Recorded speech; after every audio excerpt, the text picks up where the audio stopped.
Good afternoon, dear students. I am Pawar sir. I hope you are studying well at home, as we are also taking your lesson online with good care to assist you to prepare at home and giving assignment regularly, and which has been checked by us regularly. Today I would like to request your parent to cooperate with the management and pay the fees so that we can get our salary. Please cooperate. Today we are going to learn history standard 8 lesson number 4, and lesson name is the freedom for struggle 1857. Yesterday and yesterday before few videos completed. Today new point start. Today's point name is change in composition of army. Page number 19. Page number 19 के ऊपर देखो, यहाँ पे change in composition of army. Okay, look at the text book. First of all today's date and standard subject history, standard 9th, date 1st October 2020.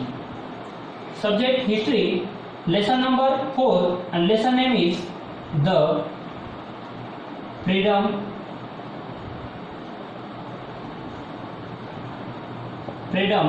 for struggle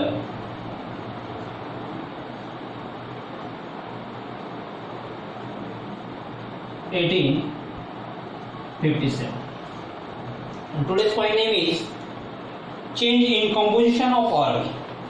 Look at the textbook and listen carefully. अब देखो, change in composition of army ये क्या होता है कि उन्होंने अपने जो आर्मी है उसकी पोजीशन में क्या किया था, चेंजेस किया था. ब्रिटिश ने क्या चेंजेस किया था वो देखते हैं. The proportions of British soldiers was increase in the army. उन्होंने अपनी आर्मी ज़्यादा बढ़ा ली थी. आर्मी का जो बॉडी है उसमें ज़्यादा से ज़्यादा आर्मी उन्होंने बना लिए थे. इंग्लिश ऑफिसर कब, 1857 का जो स्ट्रगल है उसके after. English officer were place at a strategic location. और उसके बाद उन्होंने देखो कितने स्मार्ट लोग थे ये ब्रिटिश लोग. क्या किया था उन्होंने, English officers were place at a strategic location. और हर जगह पर, हर प्लेस पर एक ब्रिटिश जो अधिकारी होता है, जो ब्रिटिश ऑफिसर होता है, उसकी अपॉइंटमेंट की थी उन्होंने. इंग्लिश ऑफिसर की, इंडिया के ऑफिसर की नहीं की थी. नेक्स्ट है artillery was kept exclusively in the hands of the British. और बहुत सारे ऐसे हथियार उनके ही हाथों में होते थे, वो इंडियन लोगों के हाथों में नहीं देते. जो मेन हथियार होते थे, जो मेन गन होते थे, वो उनके पास ही रहते थे. इंडिया के मिलिट्री के पास वो नहीं देते थे. There was division of military on a basic of a caste. और देखो उन्होंने कास्ट के हिसाब से मिलिट्री का एक डिवीजन बनाया था, कास्ट के हिसाब से. तभी से तो ये इंडिया में कास्ट का इशू चल रहा है. ये कास्ट किसने बना कर गए इंडिया में, ये ब्रिटिश लोग बना कर गए. ये इसलिए आप समझ लो कि कास्ट किसने बनाया. जो अभी हमारे कंट्री में कास्ट के ऊपर से इशू होते हैं, झगड़े होते हैं, लड़ाई होती है, ओके, फाइट होते हैं, ओके, दंगे होते हैं बड़े बड़े, तो इनका मेन रीज़न था ब्रिटिश ने ये सब कास्ट सिस्टम बना दी थी. नहीं तो इंडिया के लोगों को तो कास्ट सिस्टम का कुछ पता ही नहीं था. सब एक रहते थे, एक होकर रहते थे, मिलजुल कर रहते थे. मगर ये जो ब्रिटिश लोग हैं इन्होंने कास्ट सिस्टम बता दिया इंडिया को, और कास्ट सिस्टम के हिसाब से उन्होंने डिवीजन कर दिया अलग अलग.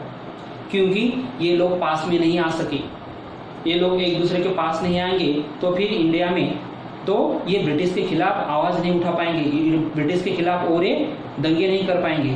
इसलिए उन्होंने सीधा क्या कर दिया, डिवीजन कर दिया. उनको एक दूसरे को पास नहीं आने दिया. हिंदू, मुस्लिम, क्रिश्चियन ये जो लोग थे सबको अलग अलग कर दिया, क्योंकि ये लोग पास में नहीं आ पाए, इनका मिलाप नहीं हो पाया, इनके एक दूसरे के साथ दोस्ती नहीं हो पाए. इसलिए उन्होंने क्या कर दिया, कास्ट सिस्टम बनाया. तो आप लोगों को समझ में आना चाहिए कास्ट सिस्टम कहाँ से स्टार्ट हुई. ये ब्रिटिश लोगों ने बना दी थी.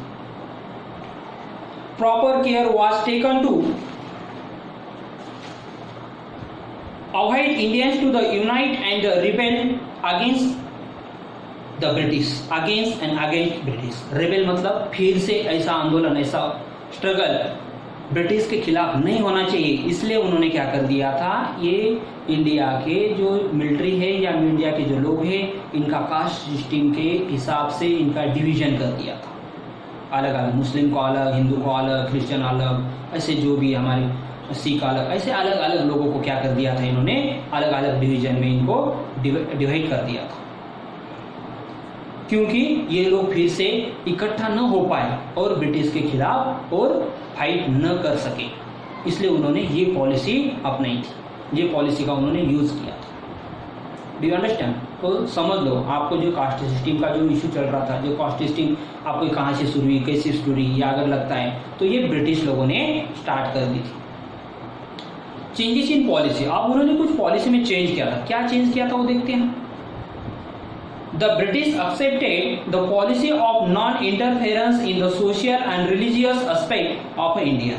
तो उन्होंने ऐसी पॉलिसी चेंज की थी कि जो इंडिया का सोशल, सामाजिक और रिलीजियस मतलब धार्मिक, धर्म, किसी धर्म के अंदर वो इंटरफेयर नहीं करेंगे, तुम ऐसा करो, तुम ऐसा करो, तुम अभी किसी का रीमैरिज करो या मत करो, इसमें वो इंटरफेयर नहीं करने वाले थे। ये उन्होंने पॉलिसी क्या की थी, चेंज कर दी थी। They also started taking care that the Indian society will not be united to social ground, और इन सब लोगों को सोशल ग्राउंड पर भी आने नहीं देना चाहते थे, इसलिए उन्होंने कास्ट सिस्टम में इनको डिवाइड कर दिया था। वो ग्राउंड पे सब साथ में ना आए, एक साथ नहीं आना चाहिए, इसलिए उन्होंने डिवीजन कर दिया था उनका। They saw to that there will be constant conflict on ground of a caste, religious, race, territory, etc। ये कास्ट, रिलीजियस, रेस, टेरिटरी से ये ग्राउंड पर नहीं आना चाहिए, एक साथ में नहीं आना चाहिए, ये लोग, ये दूर दूर रहना चाहिए। इंडिया के सब लोग जो इतने भी इंडिया में कास्ट है वो सब अलग अलग रहना चाहिए, ये साथ में नहीं आना चाहिए। अगर ये साथ में आ गए तो फिर एक हो जाएंगे और फिर हमारे साथ वो क्या करेंगे, रिबेल करेंगे, उठाव करेंगे, आंदोलन करेंगे और फिर से फाइट होंगे। इसलिए ब्रिटिश इतने चालाक थे कि इंडिया का डिवीजन कर दिया था उन्होंने।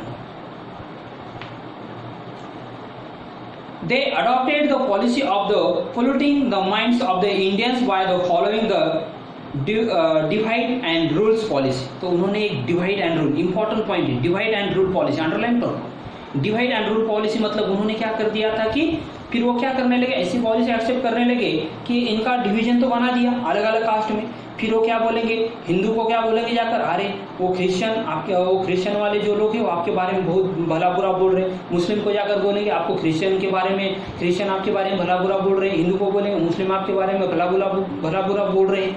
तो उन्होंने ऐसे कौन सी पॉलिसी अपनाई थी, divide and rules and policy. Divide मतलब क्या, डिवाइड एंड रूल मतलब आपस में तुम लड़ो और राज हम करेंगे।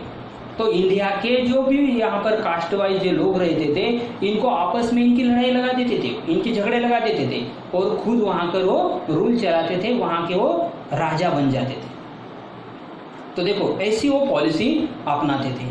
ये ब्रिटिश लोगों का ये सिस्टम था और वही सिस्टम की वजह से आज भी इंडिया में कास्ट सिस्टम चल रही है धीरे धीरे। ओके, तो ये उसका इश्यू है, तो ये लोगों को समझ में आना चाहिए। तो ये कास्ट सिस्टम कैसे आया और इंडिया के साथ उन्होंने कैसे कैसे पॉलिसी अपनाई।